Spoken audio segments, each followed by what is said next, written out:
Vanoggend praat ons oor die kruis van hoop. En so oor die jare as ons gaan kyk, ek dink die kruis is seker die simbool wat die meeste bekendste simbool is in hierdie wêreld. As ek nou vanoggend moet vra vir julle, wie van julle almal het 'n kruisie om sy nek? Wat net so hangertjie het, hier sal 'n klomp wees. Dis ongelooflik, die simbool van die kruis is iets wat ons soveel plekke al gesien het, dis deel van ons lewe van 'n kind af.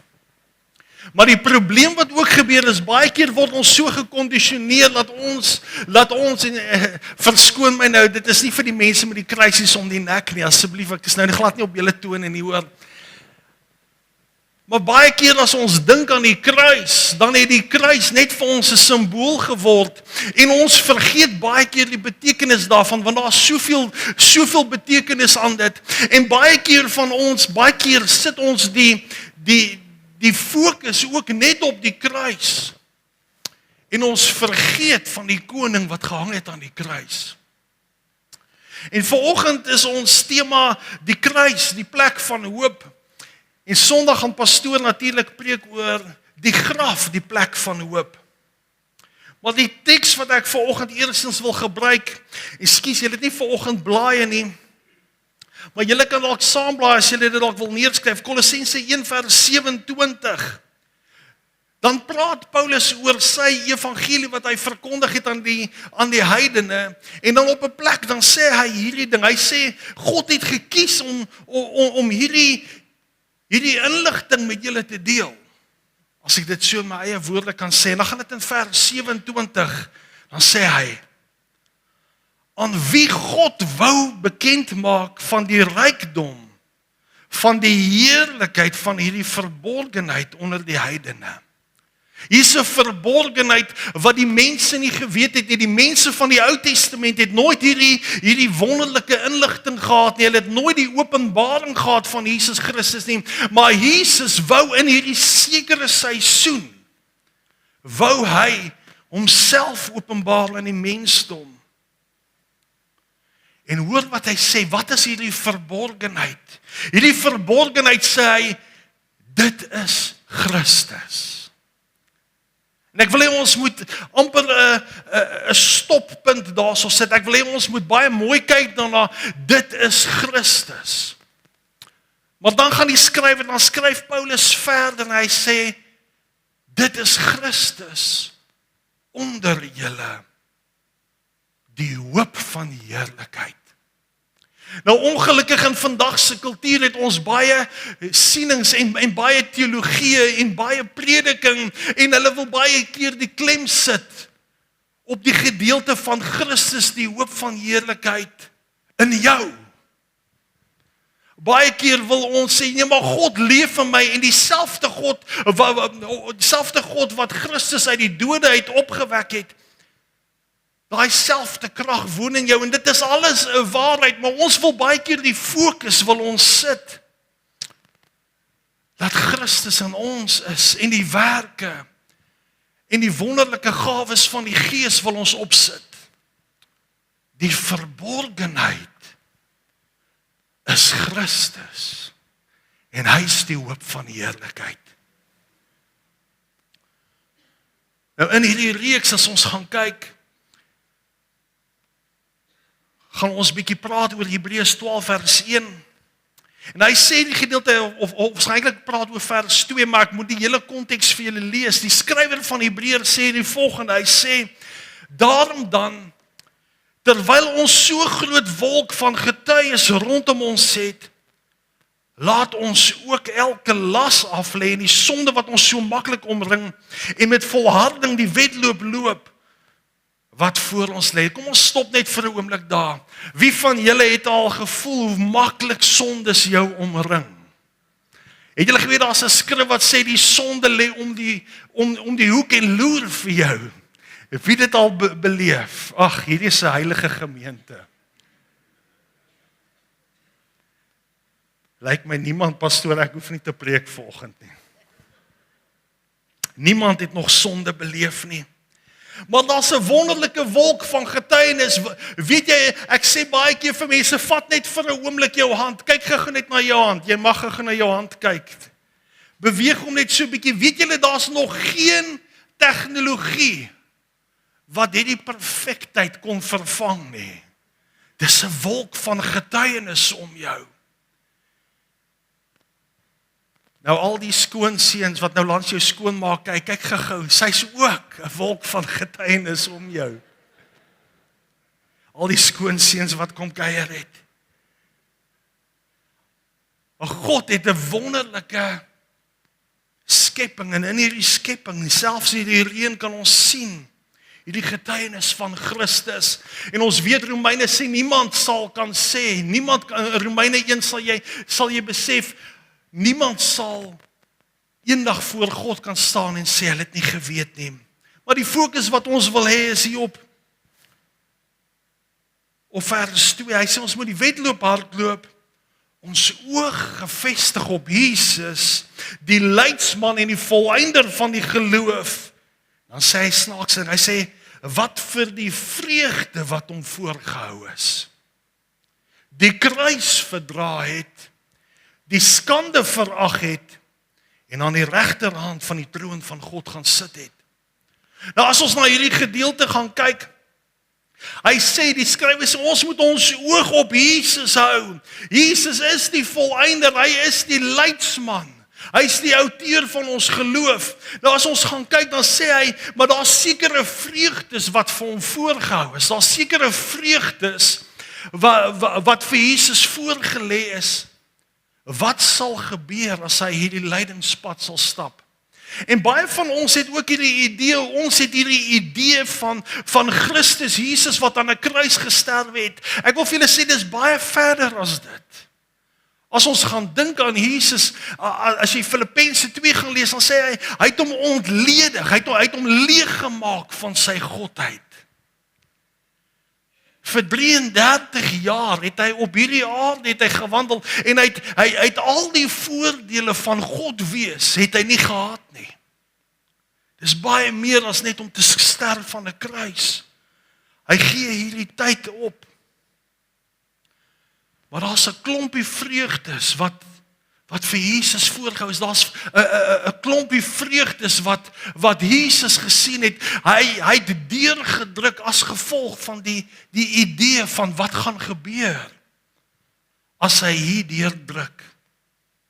En ons kan nie al die vreugdes doen nie. Ek dink een van die vreugdes wil ek eerstens begin, en ek wil met die vreugdes praat wat betrekking het met jou en op my. Hebreërs 2 vers 10 sê, want dit het hom betaam, terwille van wie alle dinge en deur wie alle dinge is, as hy baie kinders na die heerlikheid wou bring, om 'n bewerker van hulle saligheid deur lyde te volmaak. Nou as ons gaan kyk na die stuk, ek weet dit is dalk miskien in die 53 vertaling sê dit 'n bietjie moeilik, maar eintlik wat dit sê is, Christus het deur sy lyding het hy besef, hy gaan baie kinders na die Vader bring, hy gaan die eerste een wees van baie, en dit is een van die vreugdes wat vir hom voorgehou is. Ons weet, ek gaan nie praat hieroor nie, maar ons weet ook een van die ander vreugdes is natuurlik die heerlikheid wat Jesus in die hemel sal hê. As jy Efesiërs gaan lees, hy is hoog verhewe bo alle dinge. Hy sit aan die regterhand en alles is onderwerp aan hom. Maar hoor hierso ook vir jou en vir my, so eerstens dat daar baie kinders is. En dan in 1 Korintiërs 15 vers 55, ek gaan 56 net so oorspring en dan 57 ook gaan. As ons kyk na hierdie gedeelte, dan sê hy, dood, waar is jou oorwinning? Dood, waar is jou angel? En dan sê hy in 57, dan sê hy, maar God sy dank, wat ons die oorwinning gee, deur ons Here Jesus Christus. Is dit nie fantasties nie? So daar is vreugdes, God het hierdie dood oorwin, en alhoewel ons miskien nog met die aardse dood te doen het, weet ons gaan vir ewig lewe, en ons gaan saam met hom gaan ons wees in 'n wonderbaarlike plek. Maar dit is die vreugde. Is dan aan die ander kant het ons hierdie skande en die dwaasheid van die kruis. Hy sê hy die skande nie verag nie as jy gaan kyk, of hy die skande verag.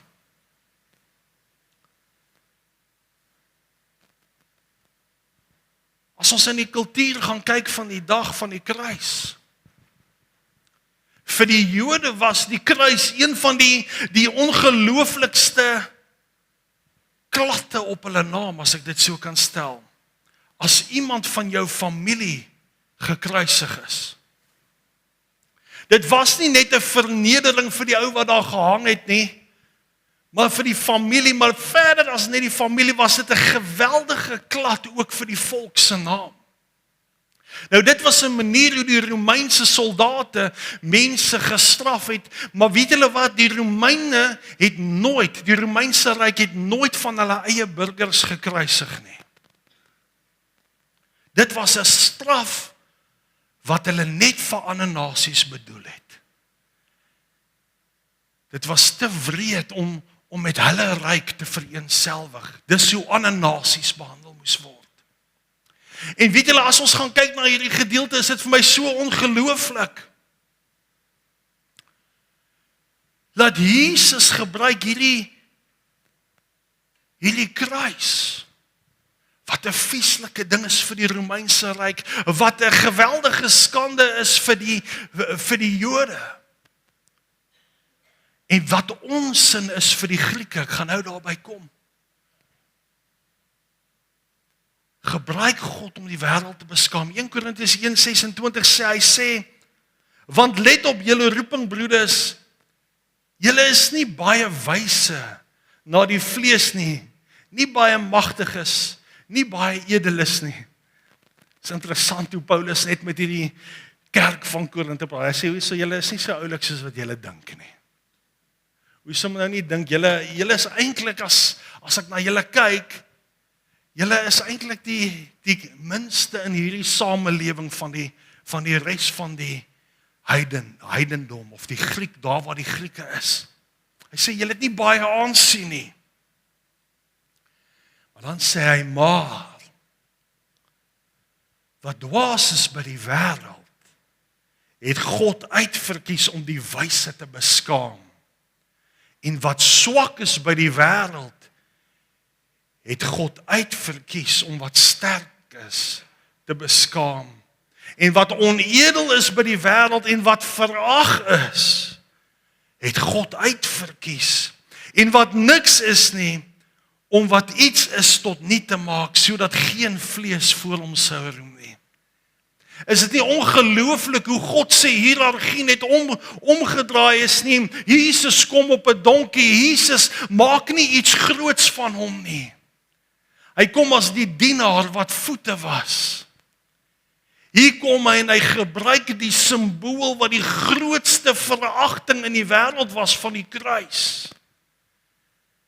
En hy maak dit sy simbool. Is dit nie ongelooflik nie? Die ding wat vir die wêreld tot skande is, gebruik die Here en kies hy uit.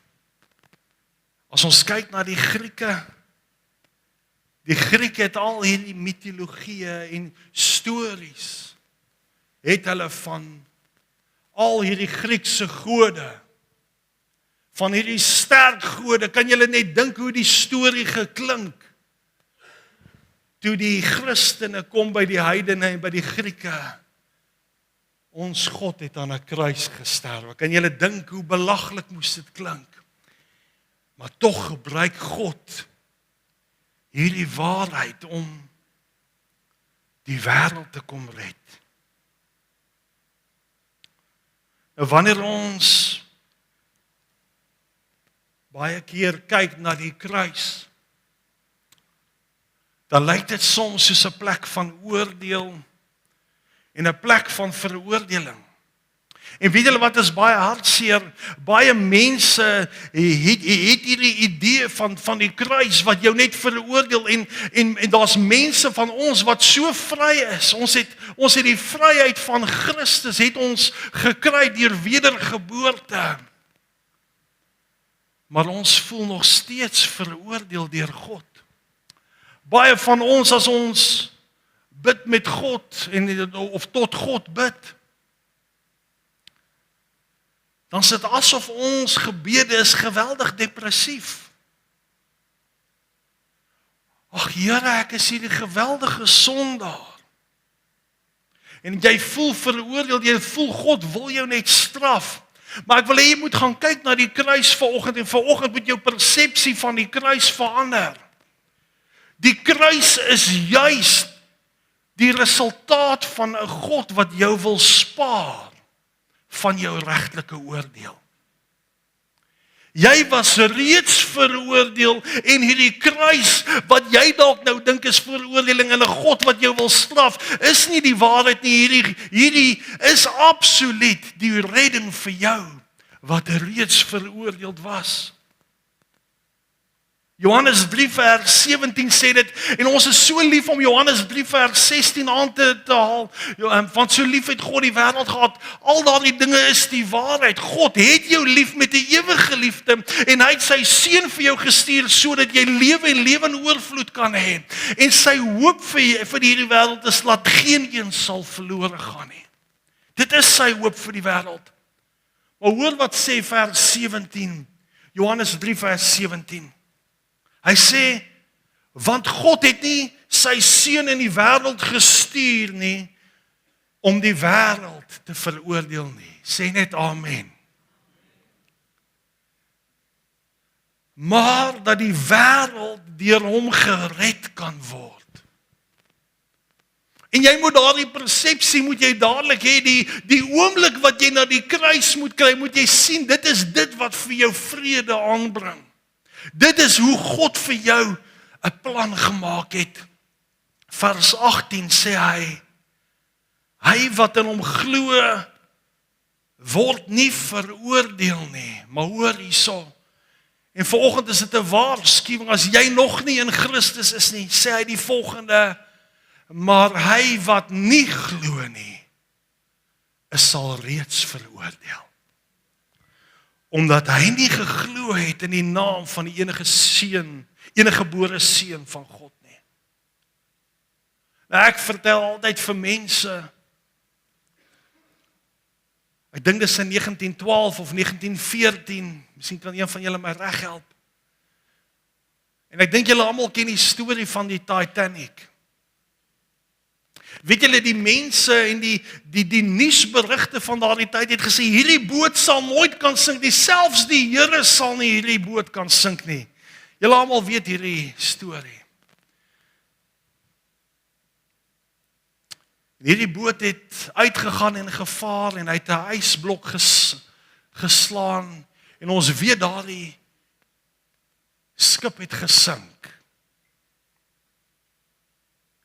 Nou alle dinge in hierdie wêreld het 'n leeftyd. Hy het net 'n baie kort leeftyd gehad, die Titanic. Alles gaan op 'n stadium vergaan, besef julle dit? Alles wat jy hier om jou sit, gaan op 'n stadium vergaan. Alles het 'n tyd aangekoppel. Maar dis ongelooflik. Die Titanic was verdoem om te sink. En weet julle, daar was baie mense wat so geglo het hierdie boot kan nie sink nie, wat nie op die lewensbote wou geklim het nie. Weet julle dit? Daar's mense wat gedink het, wow nee, hierdie boot sal nie kan sink nie. En het nooit op die lewensboot geklim nie. Gemeente, vanoggend wil ek vir jou sê, die oomblik toe jy gebore is dit asof jy die Titanic betree het. Jy's verdoem om te sink. Jy's verdoem om te verdrink. As jy nie iewers op die lewensboot klim wie Jesus is nie. gaan jy jou lewe verloor in die ewigheid.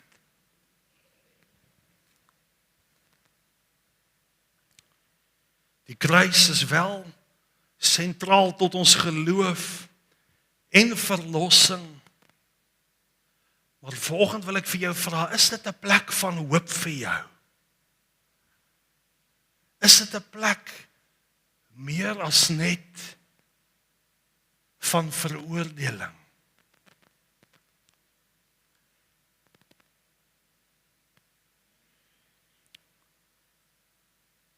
Het is belangrik dat jy sal weet dat hierdie kruis van Jesus verloor absoluut sy betekenis sonder die opstanding. As Jesus nie opgestaan het nie, beteken die kruis niks nie. En weet julle wat, die opstanding beteken ook niks sonder die kruis nie. Dit is twee elemente wat ons nie van mekaar kan skei nie.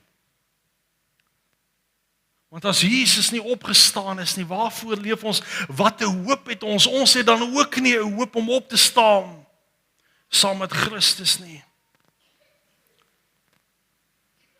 Baie van ons mense en kinders van die Here leef slegs by die kruis, waar ander weer net by die opstanding en by die oorwinnende lewe leef en net die oorwinning van hierdie lewe najaag. Dit is my so amazing as ek kyk na die lewe van Paulus. Paulus het deur geweldige lyding gegaan en hy het nie net hierdie geweldige oorwinningslewe net geleef nie.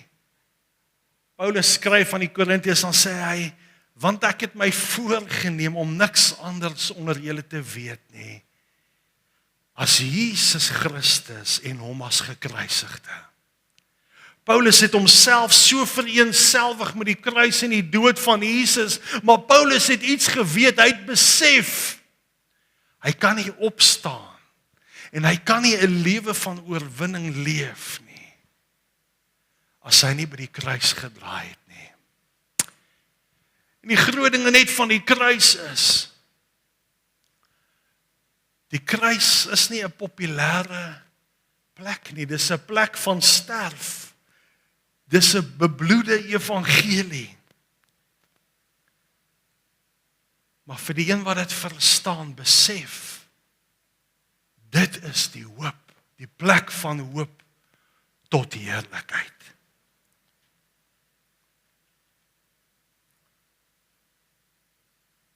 Ek wil dit net noem. Ek wil vir jou ook as kind, ek het nie gedink ek gaan dit sê nie, maar ek wil vir jou as kind van God ook net waarsku om nie net so geweldige te dink oor die oorwinning nie. O, ek is net by die opstanding en ek is hierdie oorwinnende kind van God nie. Die woord sê, die wat staan, pas op dat jy nie val nie. As jy nie konstant by die kruis draai nie, gaan daar 'n plek wees wat jy aan die kant die kruis gaan val. Dis juist daai mense wat praat van Christus, die hoop van heerlikheid in my. Dis daardie ouens wat 'n bietjie te veel in oorwinning probeer leef. Die hoop van heerlikheid is Christus. Die hoop van heerlikheid is Christus. Jy's 'n bysaak. Om deel te hê aan Christus se opstanding en sy heerlikheid, moet jy eers deel hê aan sy dood. Romeine 8 vers 16 en 17 sê die volgende, hy sê die Gees self getuig saam met ons gees, dat ons kinders van God is. En as ons kinders is, dan ook erfgename van God en mede-erfgename van Christus. Kom ons stop net daar. Dis 'n lekker vers daai, nê? Wow, ons is erfgename. Weet jy, jy's 'n erfgenaam saam met Jesus. Jy gaan ook erf. Dis fantasties. Maar dan sê die skrywer, as. Sê, jy gaan erf, jy's 'n mede-erfgenaam. En hierso val die prosperity teologie heeltemal weer uitmekaar uit. Hoor wat sê hy hierso?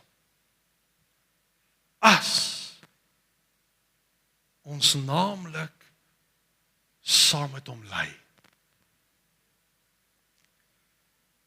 Dan sê hy, sodat ons ook saam met hom verheerlik kan word. Kind van God, ek wil vanoggend vir jou sê, jou lewe as kind van God gaan nie altyd net rooskleurig wees nie. Het julle dit al beleef? Jy gaan deur tye van moeilike dinge gaan. Maar as jy nie deel word van die lyding, as jy nie deel word aan Christus by die kruis nie, as jy nie by die plek gekom het wat jy hierdie kruis en Jesus Christus aan die kruis die lewensboot gemaak het nie, sal jy nooit die heerlikheid smaak in ewigheid nie. Dit is nodig om ons te vereenselwig met sy dood. Johannes 12:25 sê, wie sy lewe liefhet, sal dit verloor. Maar wie sy lewe haat in die wêreld, sal dit bewaar vir die ewige lewe. Hierdie koninkryk van God se hoop lê daarin dat jy sal sterf saam met Christus. As jy nie op 'n punt kom wat jy sê, Here, ek lê my alles neer nie, as daar nog die greintjie van jouself oorbly, is jy nie gereed vir die koninkryk van God nie. God soek elke gedeelte van jou hart.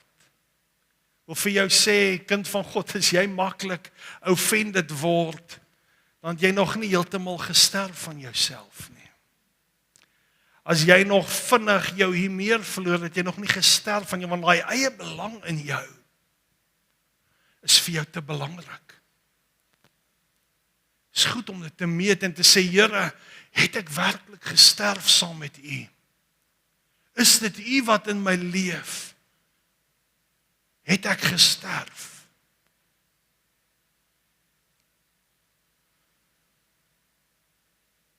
Een van my vriende het altyd gesê, hy sê, a dooie man, a dead man can't be offended.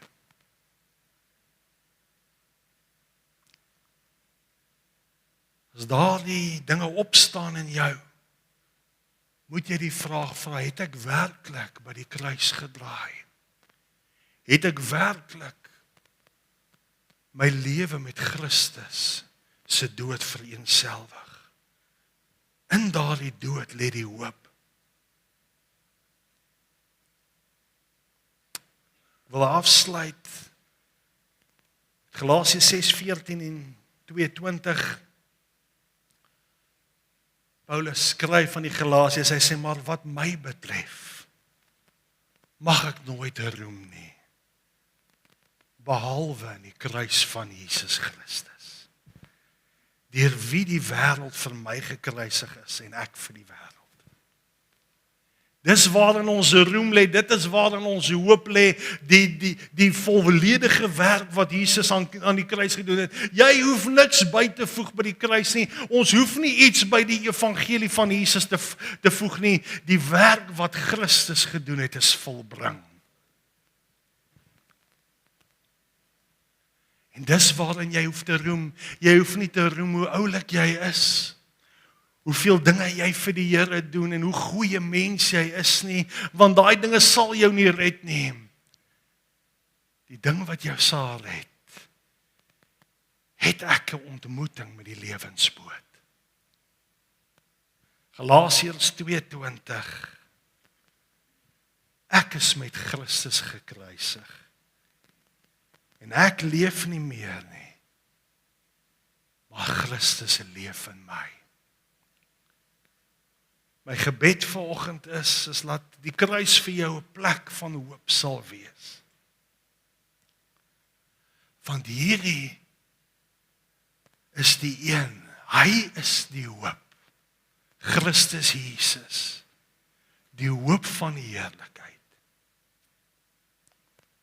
Is dit nie wonderlik dat hy kom, hierdie groote God, en hy kom maak bemoeienis met jou nie. Hierdie een wat die hoop van die heerlikheid is. Hy besluit om in 'n nietige mens soos ek en jy te kom woon. Hy is die hoop. Kom ons maak ons oë toe.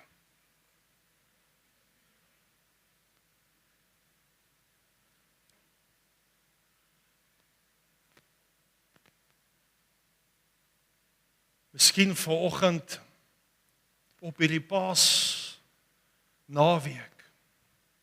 Miskien was hierdie 'n oomblik in tyd wat God net jou weer wil ruk en net vir 'n oomblik vir jou wil kom herinner, jy is op 'n boot wat verdoem is om te sink. Miskien wil God net vanoggend jou kom herinner, dat as jy nie in hom is nie, is jy reeds veroordeel. Maar vanoggend kom God met sy genade. Hy sê ek wil vir jou hoop gee.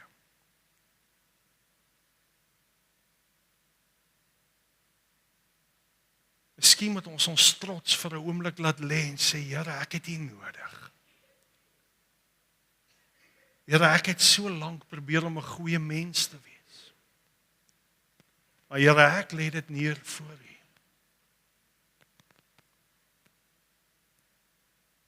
Miskien vanoggend wil jy dalk net jou hart weer vir die Here gee en sê, Here, op hierdie oggend besef ek, U is die hoop van die heerlikheid.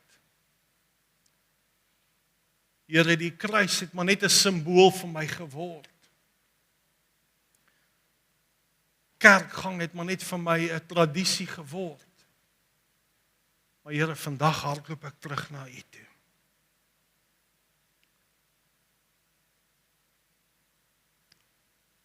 Is daar dalk iemand wat vanoggend, steek net vinnig jou hand op, as jy dalk sê, Here, ek wil vandag net my lewe weer regmaak met U. Steek net vinnig jou hand op.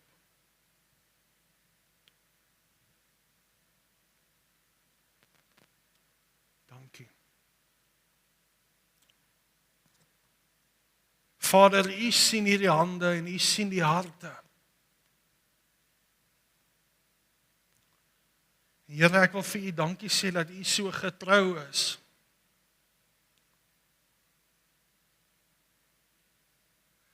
Om ons hulpkrete hoor U van aarde af. Dat U uit U woning uit hoor. Dat ons U nodig het en dat U 'n plan gemaak het. Here, dankie dat U 'n ewige plan gemaak het sodat ek gered kan wees. Here, vanoggend sien U hierdie harte en U sien die hande wat opgegaan het. En ek wil vir U vra, Here, wil U ons nie net kom trek in U lewensboot in nie. Wil U nie net kom nuut maak nie. Wil U nie net vir ons weer nuwe hoop kom gee. Here, ons kom verklaar, U is die Seun van God. En slegs deur U is daar redding en hoop vir heerlikheid. Here, ons aanvaar wat U gedoen het aan die kruis. En ek wil vir U vra, Here, hou ons getrou as kinders van God. Here, hou ons trou, Here, laat ons nie soos 'n Petrus en 'n Judas U sal verloon of verraai nie. Here, ons het nodig dat U ons met U Heilige Gees sal verseël, sodat ons veilig sal bewaar wees.